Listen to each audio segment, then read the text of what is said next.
ರಾಣಿ ಎಂತ ರಾಣಿನೇ ಆಗಿರ್ಲಿ, ಆ ರಾಣಿ ಅಡಿಗೆ ಮಾಡಲೇಬೇಕಾಗಿತ್ತು, ಒಲೆ ಹಚ್ಚಲೇಬೇಕಾಗಿತ್ತು. ರಾಣಿಯ ಪ್ಯಾಲೇಸು ಈ ಪಾತ್ರೆಗಳಿಂದನೇ ಸ್ಟಾರ್ಟ್ ಆಗುತ್ತೆ. ನೋಡಿ ರಾಣಿ ದೇವ್ರಿಗೆ ಪ್ರಸಾದ ಮಾಡೋಕ್ಕೆ ಯೂಸ್ ಮಾಡ್ತಿದ್ದಂಥ ಒಲೆ ಇದು. ಮತ್ತು ಅದ್ರ ಮೇಲೆ ಚಿಮಣಿ, ಮತ್ತು ಇಲ್ಲಿ ಉಪ್ಪಿನಕಾಯಿ ಜಾಡಿ, ಹಳೆ ಕಾಲದ ಪುರಾತನವಾದಂಥ ಆಂಟಿಕ್ ಪೀಸ್ಗಳು ನೋಡಿ. ಇವೆಲ್ಲ ಸ್ಪೂನ್ಗಳು. ರಾಜನಿಗೆ ಮತ್ತು ಬೇರೆಯವ್ರಿಗೆಲ್ಲ ಅಡುಗೆ ಮಾಡೋಕ್ಕೆಲ್ಲ ದಾಸಿಯರು ಇರ್ತಾಯಿದ್ರು. ಆದರೆ ದೇವ್ರಿಗೆ ಯಾವಾಗ ನೈವೇದ್ಯ ಮಾಡಬೇಕಾಗಿತ್ತಲ್ಲ, ಆ ಅಡುಗೆನ ಮಾಡಬೇಕಾದ್ರೆ ಅದು ರಾಣಿಯರೇ ಮಾಡ್ತಾಯಿದ್ರು. ಮತ್ತು ರಾಣಿಯರು ಯೂಸ್ ಮಾಡ್ತಿದ್ದಂಥ ವಸ್ತುಗಳಿವೆಲ್ಲ, ಅದು ಧಾನ್ಯಗಳನ್ನ ಬೀಸೋಕ್ಕೆ ಆ ವಸ್ತು ಯೂಸ್ ಮಾಡ್ತಾಯಿದ್ರು. ಮಸಾಲೆ ಪದಾರ್ಥಗಳನ್ನೆಲ್ಲ ಅರಿಯೋಕ್ಕೆ, ಪುಡಿ ಮಾಡ್ಕೊಳ್ಳೋಕ್ಕೆ ಎಲ್ಲ ವಸ್ತುಗಳು ಯೂಸ್ ಮಾಡ್ತಾ ಇದ್ದಂಥ ವಸ್ತುಗಳಿವೆಲ್ಲ. ಇದೆಲ್ಲ ದಾಸಿಯರು ಯೂಸ್ ಮಾಡ್ತಾ ಇದ್ದಿದ್ದು ಬೇರೆ ಜನಗಳಿಗೆ ಅಡುಗೆ ಮಾಡೋಕ್ಕೆ. ಇದೆಲ್ಲ ಎಷ್ಟು ದೊಡ್ಡ ಮಟ್ಟದಲ್ಲಿ ಅಡುಗೆ ಮಾಡ್ತಾ ಇದ್ರು ಅಂದರೆ ಈ ಪಾತ್ರೆ ನೋಡಿದ್ರೇ ಗೊತ್ತಾಗತ್ತೆ ನಮಗೆ. ನೀರು ತುಂಬಿಟ್ಕೊಳ್ಳೋಕ್ಕಿದು ಈ ಥರ ಅಂತೂ ನೋಡೇ ಇರಲಿಲ್ಲ ಬಿಡಿ ನಾನು. ಸ್ಪೆಷಲಿ ಈ ರೂಮ್ಗಳು ವಿಂಡೋಗಳು ಯೂಸ್ ಮಾಡ್ತಾಯಿದ್ರು. ರಾಜರುಗಳೆಲ್ಲ ಯುದ್ಧಕ್ಕೆ ಹೋಗ್ಬೇಕಾದ್ರೆ ಅನ್ಫಾರ್ಚುನೇಟ್ಲಿ ರಾಜರು ತಮ್ಮ ಪ್ರಾಣನ ಕಳ್ಕೊತಾ ಇದ್ರು. ಆವಾಗ ಸುಮಾರು ಸಂಖ್ಯೆಯಲ್ಲಿ ರಾಣಿಗಳು ವಿಂಡೋ ಆಗ್ತಾಯಿದ್ರು. ಆವಾಗ ಅವರೆಲ್ಲ ಈ ರೂಮಲ್ಲಿ ಇರ್ತಾ ಇದ್ರು. ರಾಜರ ರೂಮ್ಗಳೆಲ್ಲ ಹೆಂಗೆ ಪಳಪಳ ಅಂತ ತೊಳಿತಾ ಇತ್ತು, ಆದರೆ ಈ ವಿಡ್ಡೋ ಆಗಿರುವಂಥ ರಾಣಿಗಳ ರೂಮು ಅಷ್ಟೇ ಸಿಂಪಲ್ ಆಗಿದೆ. ಮತ್ತು ರಾಣಿಯರೆಲ್ಲ ಕಿಟಿ ಪಾರ್ಟಿ ಮಾಡ್ತಾ ಇದ್ದಿದ್ದಂಥ ಜಾಗ ಇದು. ಕಿಟಿ ಪಾರ್ಟೀಸ್ ಎಲ್ಲ ಬರೀ ರಾಣಿಗಳು ಮಾತ್ರ ಉಳ್ಕೊತಾ ಇದ್ದಿದ್ದಂಥ ಜಾಗ ಇದು. ಆ ಒಂದು ರೂಮ್ ತೋರಿಸ್ತೇನೆ ನೋಡಿ ನಿಮಗೆ. ಬರೀ ಒಂದು ಬೆಡ್ ಮೇಲೆ ಒಂದು ಬಿಳಿ ಕಲರ್ ಬಟ್ಟೆ ಇತ್ತು, ಹೊಡಿತು. ರಾಜನ ಮಾತೆ ವಿಡ್ಡೋ ಆದಾಗ ಅವರು ಆ ಜಾಗದಲ್ಲಿ ಇರ್ತಾ ಇದ್ರು. ಯುದ್ಧದಲ್ಲಿ ರಾಜನ ಪ್ರಾಣ ಹೋದಾಗ ರಾಣಿಯರು ಇಲ್ಲಿ ಬಂದಿರ್ತಾ ಇದ್ರು. ಮೊದಲೇ ಹೆಂಗಸರು ಅಂದರೆ ಗೊತ್ತಲ್ಲ, ಆ ಕಾಲದಲ್ಲೆಲ್ಲ ಯಾವುದು ಅವ್ರಿಗೇನು ಫ್ರೀಡಮ್ ಇರ್ತಾ ಇರಲಿಲ್ಲ. ಪರ್ದೆ ವಿಧಿ ಇತ್ತು, ಕಿಟಕಿಯಿಂದ ಆಚೆ ನೋಡಬೇಕಾಗಿತ್ತು, ಯಾವಾಗಲೂ ಬಟ್ಟೆ ಮುಖದ ಮೇಲೆ ಹಾಕೊಬೇಕಾಗಿತ್ತು. ಗಂಡ ಇದ್ದು ಎಲ್ಲ ಸೌಲಭ್ಯಗಳಿದ್ದು. ಅವಾಗೇನೆ ಅವ್ರಿಗೆ ಆ ಥರ ಕಷ್ಟ. ಇನ್ನು ಅವ್ರೇನಾದರೂ ಅವರ ಮನೆಯವ್ರನ್ನ ಕಳ್ಕೊಂಡು ವಿಡ್ಡೋ ಆಗ್ಬಿಟ್ರೆ ಅವಾಗ ಇನ್ನೇನು ಫ್ರೀಡಮ್ ಕೊಡ್ತಾರೆ ಅವ್ರಿಗೆ? ಇರೋ ಅಲ್ಪ ಸ್ವಲ್ಪ ಫ್ರೀಡಮ್ ಕಿತ್ಕೊಂಡ್ಬಿಡ್ತಾರೆ ಅವರು. ಆವಾಗ ಅವರೆಲ್ಲ ಈ ಜಾಗದಲ್ಲಿ ಇರ್ತಾ ಇದ್ರು. ಮತ್ತು ಯಾವುದೇ ಸಭೆ ಸಮಾರಂಭಗಳು ಯಾವುದಕ್ಕೂ ಅಟೆಂಡ್ ಆಗಕ್ಕೆ ಬಿಡ್ತಾ ಇರಲಿಲ್ಲ ಅವ್ರನ್ನ. ಒಂಥರ ಹೆಚ್ಚು ಕಮ್ಮಿ ಹೇಳ್ಬೇಕಂದ್ರೆ ಅವ್ರ ಜೀವನದಲ್ಲಿ ಖುಷಿನೇ ಇರ್ತಾ ಇರಲಿಲ್ಲ. ಆಗಿನ ಕಾಲದಿಂದನೂ ಹೆಂಗಸರುಗಳು ಹೆಣ್ಮಕ್ಳು ತುಂಬಾನೇ ದೌರ್ಜನ್ಯಕ್ಕೆ ಒಳಗಾಗಿದ್ದಾರೆ ಅನ್ನೋಕ್ಕೆ ಇಲ್ಲಿ ಬಂದಾಗ ನನಗೆ ಅನಿಸ್ತಾ ಇದೆ. ಯಾರು ಇರೋಕ್ಕಾಗುತ್ತೆ ಗುರು? ಜೀವನ ಎಲ್ಲ ಪೂರ್ತಿ ಒಂದೇ ಬಿಳಿ ಗೋಡೆ ಮಧ್ಯೆ ಯಾರು ಇರೋಕ್ಕಾಗುತ್ತೆ? ನಾವೀಗ ಇದೀವಲ್ಲ ಪ್ಯಾಲೇಸು, ಇದು 16ನೇ ಶತಮಾನದಲ್ಲಿ ಹೆಂಗಿತ್ತು ನೋಡಿ. ಬರೀ ಒಂದು ಚಿಕ್ಕದಾಗಿ ಸ್ಟಾರ್ಟ್ ಮಾಡಿದ್ರು ಅವಾಗ. ಅದ್ರ ಸುತ್ತ ಫಾರೆಸ್ಟು, ಗಿಡ ಮರ ಬಳ್ಳಿ ಮತ್ತು ಬರೀ ಇದೇ ತುಂಬಿಕೊಂಡಿತ್ತು. 16ನೇ ಶತಮಾನದಲ್ಲಿ ಹಿಂಗಿತ್ತು. 17ನೇ ಶತಮಾನಕ್ಕೆ ಬಂದರೆ ಒಂದು ಶತಮಾನ ಆದಮೇಲೆ ಇಷ್ಟು ಬಿಲ್ಡ್ ಆಗಿತ್ತು. ಸೊ ಅವಾಗ ಏನು ಮಾಡೋದು, ಬರೀ ಇಷ್ಟೇ ಇದ್ದಂಥ ಜಾಗನ ಸ್ವಲ್ಪ ರಿನೋವೇಟ್ ಮಾಡಿ ಅದಕ್ಕೆ ಎಂಟರ್ಟೈನ್ಮೆಂಟ್ ಪರ್ಪಸ್ಗೆ ಏನೇನು ಮಾಡಬೇಕಾಗಿತ್ತು ಅದನ್ನೆಲ್ಲ ಆ್ಯಕ್ಟಿವಿಟೀಸ್ಗಳನ್ನೆಲ್ಲ ಇಲ್ಲಿ ಮಾಡ್ತಾಯಿದ್ರು. ಆವಾಗ ಇನ್ನು ಸ್ವಲ್ಪ ಡೆವಲಪ್ ಆಯಿತು.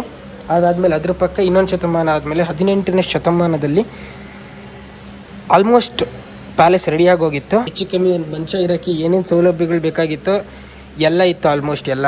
19ನೇ ಮತ್ತು 20ನೇ ಶತಮಾನದ ಮಧ್ಯ ಇಡೀ ಪ್ಯಾಲೇಸ್ ಸಂಪೂರ್ಣವಾಗಿ ಕಂಪ್ಲೀಟ್ ಆಗೋಗಿದೆ. ಈಗ ಇಷ್ಟು ದೊಡ್ಡ ಪ್ಯಾಲೇಸ್ ಇದೆ. ನಮಗೆ ಇಷ್ಟು ದೊಡ್ಡ ಪ್ಯಾಲೇಸ್ ನೋಡೋಕೆ ಸಿಗ್ತಾ ಇದೆ. ಒಂಥರ ಮೇಲಿಂದ ನೋಡಿದ್ರೆ ಒಂಥರ ಕ್ರೂಷರ್ ಶಿಪ್ ಥರ ಕಾಣಿಸುತ್ತೆ ಪ್ಯಾಲೇಸು. ಮತ್ತು ಬೇರೆ ರಾಜ್ಯದಿಂದ ರಾಜರುಗಳು ಬಂದು, ಮೊಘಲ್ಸ್ಗಳು ಬಂದು ದಾಳಿಗಳಿಗೆಲ್ಲ ಒಳಗಾಗಿ ಮೂರ್ತಿನೆಲ್ಲ ಭಿನ್ನ ಮಾಡಿಬಿಡ್ತಾಯಿದ್ರು ನೋಡಿ. ಕತ್ತಿ ಏಟಿಗೆಲ್ಲ ಭಿನ್ನ ಮಾಡಿಬಿಟ್ಟಿದ್ದಾರೆ. ಸೊ ಹಿಂದೂ ಸಂಪ್ರದಾಯದಲ್ಲಿ ಭಿನ್ನವಾಗಿರುವಂಥ ಮೂರ್ತಿಗಳನ್ನ ನಾವು ಪೂಜೆ ಮಾಡಲ್ಲ. ಅದಕ್ಕೆ ಆ ಮೂರ್ತಿಗಳನ್ನೆಲ್ಲ ಇನ್ನು ಪ್ರಿಸರ್ವ್ ಮಾಡಿಟ್ಟಿದ್ದಾರೆ ನೋಡಿ. ಇದು ಯಾವುದೋ ಕತ್ತಿ ಟಚ್ ಆಗಿ ಭಿನ್ನ ಆಗಿರುವಂಥ ಮೂರ್ತಿ ಇದು.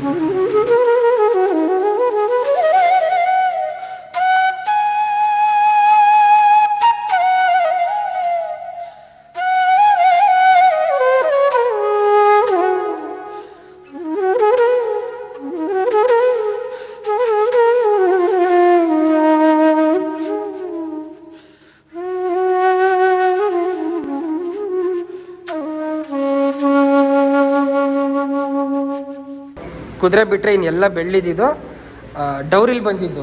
ರಾಜ ಆ ಕಾಲದಲ್ಲಿ ಯೂಸ್ ಮಾಡ್ತಿದ್ದಂಥ ಹಾರ್ಸ್ ಚಾರಿಟ್ ಇದು. ವಾಹ್! ರಾಜ ಅಲ್ಲಿ ಕುತ್ಕೊಂಡ್ಬಿಟ್ಟು ಕುದುರೆ ಮುಂದೆ ಇರ್ತಾಯಿದ್ರು, ಸಾರಥಿ ಅಲ್ಲಿ ಇರ್ತಾಯಿದ್ರು, ರಾಜ ಅಲ್ಲಿ ಇರ್ತಾಯಿದ್ರು. ಕುತ್ಕೊಂಡು ಜಮ್ ಅಂತ ರಾಜ ಊರೆಲ್ಲ ರೌಂಡ್ ಹೊಡಿತಾಯಿದ್ರು. ರಾಣಿಯ ಮೇಕಪ್ ಬಾಕ್ಸ್ ಇವೆಲ್ಲ ರಾಣಿಯವರು ಮೇಕಪ್ ಮಾಡ್ಕೊತಾ ಇದ್ದಂಥ ಬಾಕ್ಸ್. ವಾಹ್! ಇಲ್ಲಿ ನೋಡ್ತಾ ಇದ್ದಂಥ ಎಲ್ಲ ಹೆಣ್ಮಕ್ಳು ನೋಡಿ ಏನೇನು ಯೂಸ್ ಮಾಡ್ತಾಯಿದ್ರು ರಾಣಿ ಅಂತ. ನೀವು ಯೂಸ್ ಮಾಡ್ಕೋಬೋದು. ಐಬ್ರೋ ಮಾಡೋಕ್ಕೆಲ್ಲ ದಾರಗಳೆಲ್ಲ ಇತ್ತು ಆ ಕಾಲದಲ್ಲೇ. ವಾಹ್ ಸಖತ್ ಗುರು. ರಾಜ ಮಹಾರಾಜರು ಆಡ್ತಾ ಇದ್ದಂಥ ಪಗಡೆ ಆಟ, ಗ್ಯಾಂಬ್ಲಿಂಗ್ ಆಡ್ತಾಯಿದ್ರು ನೋಡಿ, ಇದನ್ನೇ ಯೂಸ್ ಮಾಡ್ತಾಯಿದ್ರು ಅವಾಗ ನೋಡಿ. ಈಗ ನಾವು ಈ ಪಾಯಿಂಟಲ್ಲಿ ಇದ್ದೀವಿ. ಇದು ಸಿಟಿ ಪ್ಯಾಲೇಸ್ನ ಪಾಯಿಂಟ್. ಈ ಸಿಟಿ ಪ್ಯಾಲೇಸ್ ಎದುರುಗಡೆ ಇಷ್ಟು ದೊಡ್ಡದಾಗಿರುವಂಥ ಪಿಚೋಲಾ ಲೇಕ್ ಕಾಣಿಸುತ್ತೆ. ಸೊ ಪಿಚೋಲಾ ಲೇಕಲ್ಲಿ 2 ಐಲ್ಯಾಂಡ್ ಥರ ಕಾಣಿಸ್ತಾ ಇದೆ, ಆದರೆ ಐಲ್ಯಾಂಡ್ ಅಲ್ಲ ಇದು. ಒಂದು ತಾಜ್ ಲೇಕ್ ಹೋಟೆಲ್ಲು ಮತ್ತು ಇನ್ನೊಂದು ಇಲ್ಲಿ ಕಾಣ್ತಿರೋದು ಜಗಮಂದಿರು. ಸೊ ನಮಗೆ 2 ಜಾಗಕ್ಕೂ ಹೋಗ್ಬೋದು, ಆದರೆ ಇದೇ ಎಕ್ಸ್ಪೆನ್ಸಿವು, 850 ರೂಪಾಯಿ. ಇದಕ್ಕಿಂತ ಜಾಸ್ತಿ ಎಕ್ಸ್ಪೆನ್ಸಿವು. ಇದು ಹೋಟೆಲ್ಲು ಮತ್ತು ಇದು ನಾರ್ಮಲ್ ಪಬ್ಲಿಕ್ ಯೂಸ್ ಮಾಡಬಹುದಾದಂಥ ಸ್ಪಾಟ್ ಇದು. ಸೊ ಈ ಸ್ಪಾಟ್ಗೆ ನಾನೀಗ ನಿಮಗೆ ಕರ್ಕೊಂಡು ಹೋಗ್ತಾ ಇದ್ದೀನಿ.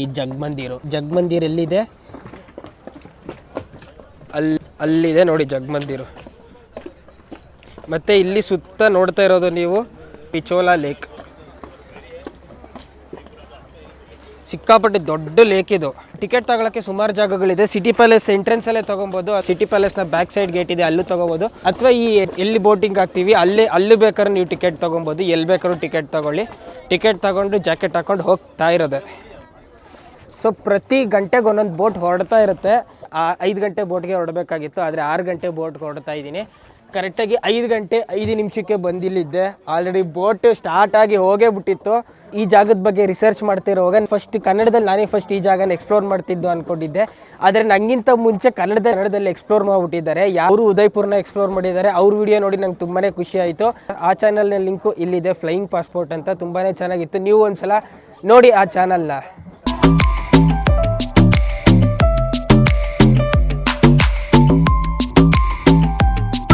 ಇಲ್ಲೆಲ್ಲ ಫಿಶಿಂಗ್ ಮಾಡ್ತಾ ಇದ್ದಾರೆ. ಫಿಶಿಂಗ್ ಮಾಡಿಕೊಂಡು ಆ ಬೋಟ್ ಮೇಲೆ ಕವರ್ ಥರ ಹಾಕ್ಬಿಟ್ಟಿದ್ದಾರೆ. ಯಾಕೆ ಕವರ್ ಥರ ಹಾಕಿದ್ದಾರೆ ಅಂದರೆ, ಈ ರಾಜಸ್ಥಾನಲ್ಲೇ ಮೊದಲೇ ಸಿಕ್ಕಾಪಟ್ಟೆ ಬಿಸಿಲು. ಈ ಬಿಸಿಲನ್ನ ತಡೆಯೋಕ್ಕೆ ಅವರು ಫಿಶಿಂಗ್ ಹೋಗ್ಬಿಡ್ತಾರೆ. ಫಿಶಿಂಗ್ ಹೋದಾದ್ಮೇಲೆ ವೈಟ್ ಟರ್ಪಲ್ನ ಹಾಕ್ಕೊಂಡ್ಬಿಡ್ತಾರೆ.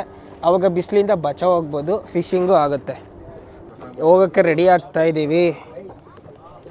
ಹಗ್ಗ ಬಿಚ್ತಾವ್ರೆ.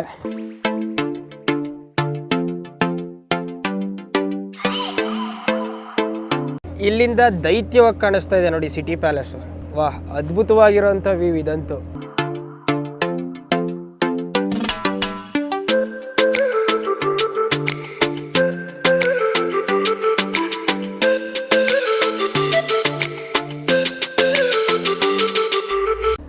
ಇಲ್ಲಿ ನೋಡಿ, ಇಲ್ಲಿ ನೀರಲ್ಲಿ ಕಾಲು ಹಾಕೊಂಡು ಆನಂದ ಪಡಿತಾ ಇದ್ದಾರೆ.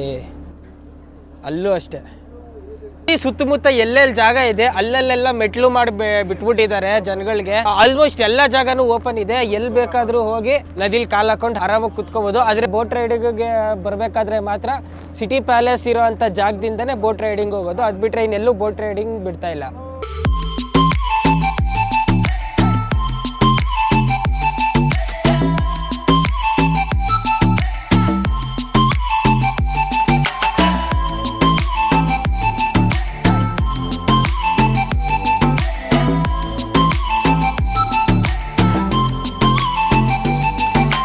ನೀವು ಎಲ್ಲೆಲ್ಲಿ ನೋಡ್ತಾ ಇದ್ದೀರಾ ಸುತ್ತಮುತ್ತ ಎಲ್ಲ ಕಡೆನೂ ಹೋಟೆಲ್ ಮತ್ತು ರೆಸ್ಟೋರೆಂಟ್ಸ್ಗಳಿದೆ. ಇಲ್ಲಿ ನೋಡಿ ಬಾಲ್ಕನಿ ವ್ಯೂ ಇಲ್ಲಿರೋದಲ್ಲ. ಪಿಚೋಲಾ ಲೇಕ್ನ ಸುತ್ತಮುತ್ತ ಎಷ್ಟೇ ಹೋಟೆಲ್ಗಳಿರಲಿ, ಎಷ್ಟೇ ರೆಸ್ಟೋರೆಂಟ್ಗಳಿರಲಿ, ಎಂಥ ಸಾವುಕಾರ ಎಲ್ಲೇ ಹೋಗಲಿ, ಆದರೆ ಅಸಲಿ ಸಾವುಕಾರರು ಈ ತಾಜ್ ಲೇಕ್ ಹೋಟೆಲ್ಗೆ ಬರ್ತಾರೆ, ಇಲ್ಲೇ ಉಳ್ಕೋತಾರೆ. ಇಡೀ ಪಿಚೋಲಾ ಲೇಕ್ನ ಮಧ್ಯೆ ಇರೋವಂಥ ತಾಜ್ ಲೇಕ್ ಹೋಟೆಲ್ ಇದು. ಒಂದು ರಾತ್ರಿಗೆ 30,000 ರೂಪಾಯಿ. ಕಪಲ್ಗಳಿಗೆ ಯಾವುದೋ ಒಂದು ಚಿಕ್ಕ ರೂಮು 30,000 ರೂಪಾಯಿ ಕೊಡ್ತಾರೆ. ಸೊ ನೆಕ್ಸ್ಟ್ ಟೈಮ್ ನೀವೇನಾದರೂ ಈ ಪಿಚೋಲಾ ಲೇಕಿಗೆ ಬಂದರೆ ಈ ತಾಜ್ ಹೋಟೆಲಲ್ಲಿ ಇರಲೇಬೇಕು.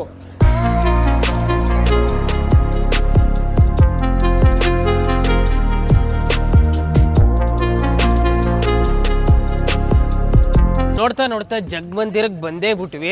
ಆ್ಯಕ್ಚುಲಿ ಇದನ್ನು ಜಗಮಂದಿರ್ ಅಂತ ಕೂಗ್ತಾ ಇರಲಿಲ್ಲ, ಜಗತ್ ಮಂದಿರ್ ಅಂತ ಕೂಗ್ತಾ ಇದ್ರು.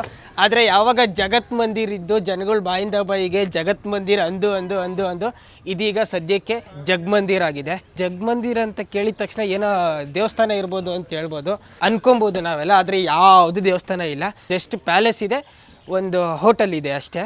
ಆದರೆ ಇದು ಯಾಕೆ ಫೇಮಸ್ ಅಂದರೆ 360 ಡಿಗ್ರಿ ನೀರಿಂದ ತುಂಬಿಕೊಂಡಿದ್ಯಲ್ಲ, ಅದಕ್ಕೆ ಇದು ಸ್ಪೆಷಲ್ಲು. ಲೇಕ್ ಮಧ್ಯ ನೋಡಪ್ಪ ಗಾರ್ಡನ್ನು, ಎಷ್ಟು ದೊಡ್ಡದಾಗಿರೋ ಅಂಥ ಜಾಗದಲ್ಲಿ ಈ ಪ್ಯಾಲೇಸ್ ಇದೆ. ನಿಮ್ಗೆಲ್ಲ ಗೊತ್ತಿರೋ ಹಾಗೆ ರಾಜಸ್ಥಾನಲ್ಲಿ ಸಿಕ್ಕಾಪಟ್ಟೆ ಶೆಕೆ ಅಲ್ವಾ. ಮಾಮೂಲಿ ಜನಗಳಾದ್ರೆ ಕೆರೆಲೋಗಿ ಬೀಳ್ತಾ ಇದ್ರು. ಆದರೆ ರಾಜ ಮಹಾರಾಜರು ಏನು ಮಾಡಬೇಕಾಗಿತ್ತು, ಅದಕ್ಕೆ ಅವ್ರು ಕೆರೆಯಲ್ಲೇ ಮನೆ ಕಟ್ಟಿಸ್ಕೊಂಡ್ಬಿಡ್ತಾ ಇದ್ರು, ಕೆರೆಯಲ್ಲೇ ಪ್ಯಾಲೇಸ್ಗಳು ಕಟ್ಟಿಸ್ಕೊಂಡ್ಬಿಡ್ತಾ ಇದ್ರು. ಆ ಥರ ಕಟ್ಟಿಸ್ಕೊಂಡಿರೋ ಪ್ಯಾಲೇಸ್ಗಳಲ್ಲಿ ಇದೊಂದು ಮತ್ತೆ ಕಾಣ್ತಾ ಇದೆಯಲ್ಲ, ಆ ತಾಜ್ ಹೋಟೆಲ್ ಒಂದು.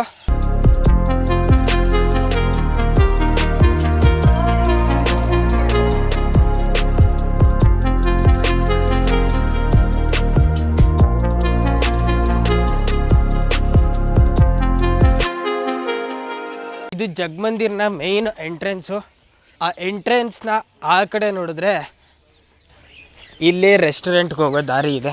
ಇಲ್ಲಿಂದ ನಾವು ಎಂಟ್ರಿ ಆಗಿದ್ದು. ಇಲ್ಲೇ ಬೋಟ್ ಬಂದು ನಿಲ್ಲಿಸೋದು, ಇಲ್ಲಿಂದನೇ ಎಂಟ್ರಿ ಆಗೋದು ಬೋಟಿಂದು. ಮತ್ತು ಇಲ್ಲಿನ ವ್ಯೂ ನೋಡಿ, ಅದ್ಭುತವಾಗಿದೆ.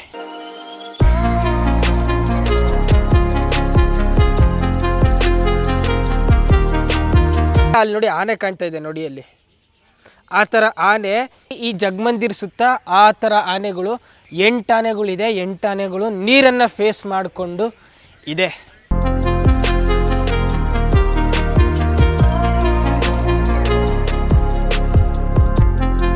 ಮಾರ್ಬಲಲ್ಲಿ ಮಾಡಿರೋ ಅಂಥ ಆನೆ, ಒಂದೊಂದು ಆನೆಯ ಗಾತ್ರ ಎಷ್ಟು ದೊಡ್ಡದಿದೆ ನೋಡಿ.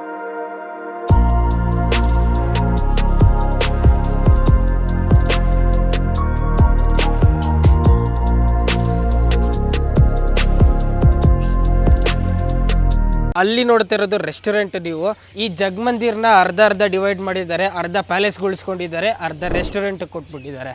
ರೆಸ್ಟೋರೆಂಟ್ಗೂ ಏನಷ್ಟು ಜನ ಬರಲ್ಲ. ಇನ್ನು ಮಿಕ್ದವರು ಪ್ಯಾಲೇಸ್ ನೋಡಿಕೊಂಡು ಹೋಗ್ತಾ ಇರ್ತಾರೆ.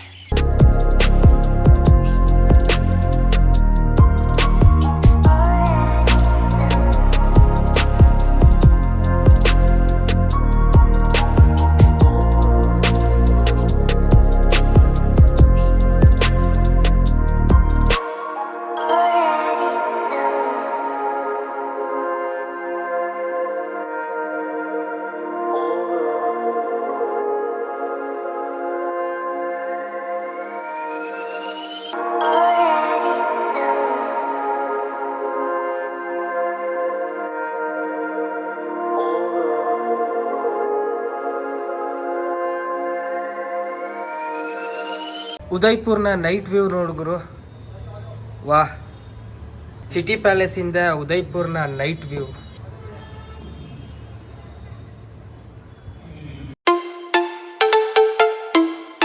ರಾಜಸ್ಥಾನಿಯ ಫೇಮಸ್ ದಾಲ್ ಬಾಟಿ ಚೂರ್ಮ ಹೆಂಗೆ ಮಾಡ್ತಾರೆ ತೋರಿಸ್ತೀನಿ. ಉದಯ್ಪುರಲ್ಲಿರೋಂಥ ಟ್ರೆಡಿಷ್ನಲ್ ರೆಸ್ಟೋರೆಂಟ್ ಒಳಗಡೆ ಹೋಗ್ತಾ ಇದ್ದೀನಿ ಈಗ.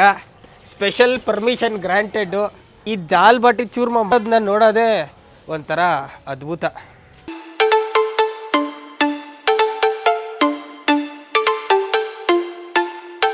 ಇಲ್ಲಿ ದಾಲ್ ಬಾಗ್ತಾ ಇದೆ. ಇಲ್ಲೇ ಸೌದೆ ಹಾಕ್ಬಿಟ್ಟು ಇಲ್ಲೇ ಬೆಂಕಿ ಹಾಕ್ಬಿಟ್ಟು ಇಲ್ಲಿ ದಾಲ್ ಕಾಯಿಸ್ತಾ ಇದ್ದಾರೆ. ಅದೇ ಶಾಖದಿಂದ ಇಲ್ಲಿ ದಾಲು ಬಾಟಿನ ಬೇಯಿಸ್ತಾ ಇದ್ದಾರೆ. ಇಲ್ಲಿ ಒಂದೇ ಕಲ್ಲಲ್ಲಿ 2 ಅಕ್ಕಿ ಹೊಡಿತಾ ಇದ್ದಾರೆ ನೋಡಿ. ಇದು ಯಾವ ಭಾಷೆನಪ್ಪ, ನಾವು ಕೇಳಲೇ ಇಲ್ವಲ್ಲ ಜನ್ಮದಲ್ಲಿ ಅಂತ. कर्नाटक आप पहचता है ना, कौन साउथ इंडिया से आएगा आप पता चल जाता है ना आपको. क्यों हम ಜಾಸ್ತಿ ರಾಗ ಎಳಿತಾ ಇದೀವಿ ತಾನೆ. ಏನೋ ಕಡಿ ಅಂತ ಇದು, ಏನಿದು ಕಡಿ?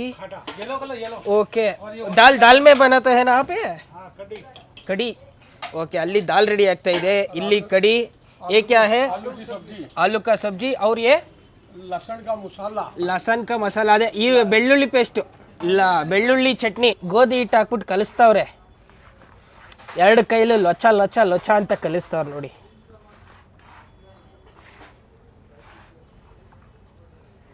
बस ये आटा है ना, बस कुछ भी नहीं है. आटा और नमक, आटा और पानी. ಈಗ ಕಲಸಿರೋ ಅಂತ ಹಸಿಟ್ಟನ್ನ ಉಂಡೆ ಕಟ್ತಾರೆ ನೋಡಿ. ಗೋಧಿ ಹಿಟ್ಟನ್ನ ಕಲ್ಸ್ಕೊತಾರೆ, ಉಂಡೆ ಮಾಡ್ತಾರೆ. ಬರೀ ಗೋಧಿ ಹಿಟ್ಟಿಂದ ಉಂಡೆ ಮಾಡಿರೋವಂಥದ್ದು ಇದು. ಏನು ಭಯಂಕರ ಗುರು ಈ ಫುಡ್ ಅಂತ ನಾನಂತೂ ನೋಡೇ ಇರಲಿಲ್ಲ ಯಾವತ್ತು. ಕೆಳಗಡೆ ಏನಿದೆ ನೋಡಿ, ಇದ್ರೊಳಗಡೆ ಕೆಂಡ ಇಲ್ಲ, ಆದರೆ ಕೆಳಗಡೆ ಇದೆ ನೋಡಿ ಕೆಂಡ. ನೋಡಿ ಅಲ್ಲಿಂದ ಅಲ್ಲಿ ಕಾಣ್ತಾ ಇದೆ ನೋಡಿ ಕೆಂಡ. ಆ ಕೆಂಡ ಎಲ್ಲಿದೆ ಅಂದರೆ ನೋಡಿ, ಇಲ್ಲಿ ದಾಲ್ ಬೇಯ್ತಾ ಇದೆ ನೋಡಿ. ಇಲ್ಲಿ ಇದರಲ್ಲಿ ನೀರು, ಬೇಳೆ, ಖಾರದ ಪುಡಿ, ಒಂಚೂರು ಅರಿಶಿನ ಅದನ್ನು ಹಾಕ್ಬಿಟ್ಟು ಕೊತ ಅಂತ ಕುದಿಸ್ತಾ ಇದ್ದಾರೆ. ಇದ್ರ ಕೆಳಗಡೆ ನೋಡಿದ್ರೆ ಇದರಲ್ಲಿ ಬಟ್ಟಿ ತೆಗಿತಾ ಇದ್ದಾರೆ, ಕೆಂಡದಿಂದ ಬಿಸಿ ಆಗಿರೋಂಥ ಬಟ್ಟಿ.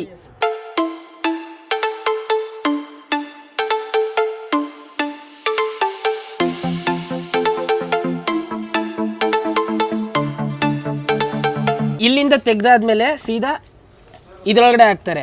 ಏನಕ್ಕೆ ಅಂದರೆ ಹಾಟ್ ಬಾಕ್ಸ್ ಥರ ಕೆಲಸ ಮಾಡುತ್ತದು. ಫುಲ್ಲು ಬಿಸಿಯಾಗಿಟ್ಟಿರುತ್ತೆ ಇದನ್ನು. ಇಲ್ಲಿಂದ ಬಿಸಿ ಇರೋದ್ರಿಂದ ತೆಗಿತಾವ್ರು ನೋಡಿ. ಈಗ ಸೆಕೆಂಡ್ ಟೈಮ್ ಇಲ್ಲಿ ಹಾಕಿದ್ರಲ್ಲ, ಈಗ ಇದರಿಂದ ಇಲ್ಲಿಗೆ ಗೋಣಿ ಚೀಲಕ್ಕೆ ಹಾಕ್ಬಿಡ್ತಾರೆ. ಗೋಣಿ ಚೀಲದಿಂದ ಏನು ಮಾಡ್ತಾರೆ ನೀವು ಮುಂದೆ ನೋಡಿ. ಚೆನ್ನಾಗಿ ಅಲ್ಲಾಡಿಸ್ತಾರೆ, ಯಾಕಂದರೆ ಧೂಳು ಪಾಳು ಕೆಂಡ ಗಿಂಡೆ ಎಲ್ಲ ಇರುತ್ತಲ್ಲ ಅದೆಲ್ಲ ಹೋಗ್ಲಿ ಅಂತ. ತಟ್ಟೆಗೆ ಹಾಕಿ ಸರ್ವ್ ಮಾಡ್ತಾರೆ. ನಾನು ತಿಂತೀನಿ, ನಿಮಗೂ ತಿನ್ನಿಸ್ತೀನಿ, ನೀವು ತಿನ್ಬೇಕು ಅದನ್ನು. ಅಚ್ಚಾ ಹೇ ए पूरा पाउडर कर लिया आपने, ऐसा ही कहता है ना ये. 5 ಬಾಟಿ ಕೊಟ್ಟಿದ್ದಾರೆ. 5 ಬಾಟಿಲಿ ಇದು ಕಡಿ, ಇದು ದಾಲು, ಪುದೀನ ಚಟ್ನಿ. ಇದರ ಬೆಲೆ ಬರೀ 30 ರೂಪಾಯಿ. अच्छा एक कैसा तोड़ता है अब तोड़ना. ಕೈಯಲ್ಲಿ ಇಸುಕ್ಬಿಟ್ಟು ಪುಡಿ ಮಾಡ್ತಾರೆ. ಬಸ್ ದೋ ಕರ್ನಾ ಬಸ್. ಬಾಟಿ ಪೌಡ್ರ್ ಚೆನ್ನಾಗಿ ಮಾಡ್ತಾರೆ. ಪೌಡ್ರ್ ಮಾಡಾದ್ಮೇಲೆ ಇದಕ್ಕೆ ತುಪ್ಪ ತಂದ್ಕೊಟ್ಟವ್ರೆ. ತುಪ್ಪ ಒಂಚೂರು ಹಾಕ್ಕೊಳ್ಳೋದು ಅಷ್ಟೇ. ಬಸ್ ಬಸ್ ಬಸ್ ಬಸ್ ಬಸ್ ಬಸ್ ಓಹ್ ಜ್ಯಾದಾ ಗೀ ಡಾಲ್ ದಿಯಾ आपने. ಇದಾದ್ಮೇಲೆ ಇದಕ್ಕೆ ದಾಲ್ ಹಾಕ್ತಾರೆ. ದಾಲ್ ಅದಾದ್ಮೇಲೆ ಕಡಿ ಎಲ್ಲ ಮಿಕ್ಸಾ. ದಾಲು ಕಡಿ ಕ್ಯೂಚ್ಕೊ. ಐ ನೀಡ್ ಟು ಕ್ಯೂಚ್. ಐಸಾ ಕ್ಯೂಚ್ಕೊಂಡು ತಿನ್ಬೇಕಾ? ಕ್ಯೂಚ್ಕೊಂಡು ತಿನ್ಬೇಕಂತೆ ಇದನ್ನು.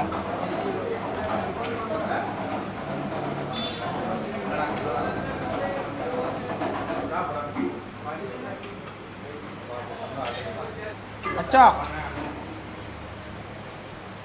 नाइस बहुत अच्छा है.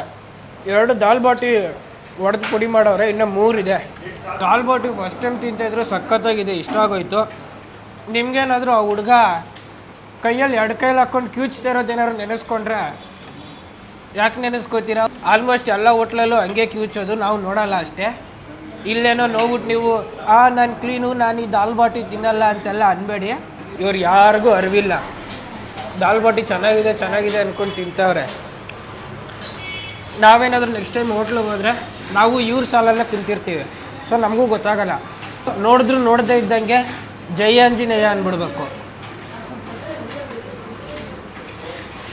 ಇದು ಚೂರ್ಮಾ ಈಸ್ ಸ್ವೀಟ್ ಡೆಸರ್ಟ್. ಈಗ ಈ ಚೂರ್ಮಾನ ಟೇಸ್ಟ್ ಮಾಡೋಣ. ಥ್ಯಾಂಕ್ ಯು ಭಯ್ಯ. Let's taste this churma. ಅವಾಗ ದಾಲ್ ಬಾಟಿ ಚೂರ್ಮಾ ಕಂಪ್ಲೀಟ್ ಆಗುತ್ತೆ. ರವೆ ಉಂಡೆ ಪುಡಿ ಮಾಡಿ ತಿಂದಂಗಿದೆ ಚೂರ್ಮಾ, ಬಟ್ ದಾಲ್ ಬಾಟಿ ಚೆನ್ನಾಗಿತ್ತು. ನೀವೇನಾದರೂ ಉದಯ್ಪುರಿಗೆ ಬಂದರೆ ಈ ರೆಸ್ಟೋರೆಂಟ್ಗೆ ವಿಸಿಟ್ ಮಾಡಿ ರಾಜಸ್ಥಾನಿನ ಟ್ರೆಡಿಷ್ನಲ್ ದಾಲ್ ಬಾಟಿ ತಿನ್ನಿ. ಹೆಲ್ದಿಯಾಗಿರಿ, ಚೆನ್ನಾಗಿತ್ತು. ಹೆಚ್ಚಿನ ಮಾಹಿತಿಗೆ ಡಿಸ್ಕ್ರಿಪ್ಷನಲ್ಲಿ ಹಾಕಿರ್ತೀನಿ. ಒಂದ್ಸಲ ಡಿಸ್ಕ್ರಿಪ್ಷನ್ ತೆಗೆದು ನೋಡಿ. ಈ ವಿಡಿಯೋ ಇಷ್ಟ ಆಗಿದ್ರೆ ಲೈಕ್ ಮಾಡಿ, ಇಲ್ಲಾಂದರೆ ಡಿಸ್ಲೈಕ್ ಮಾಡಿ. ಮುಂದಿನ ವಿಡಿಯೋದಲ್ಲಿ ಇದೇ ಥರ ಇನ್ನೊಂದೇನೋ ಸ್ಪೆಷಲ್ ಆಗಿರೋ ತೊಗೊಂಬರ್ತೀನಿ. ಅಲ್ಲಿವರೆಗೂ take care. Tata bye from Rajasthan, Udaipur. Thank you. ಈ 2 ಇರೋವಂಥ ಬಾಟಿನ ಖಾಲಿ ಮಾಡ್ತೀನಿ ಈಗ. Good luck.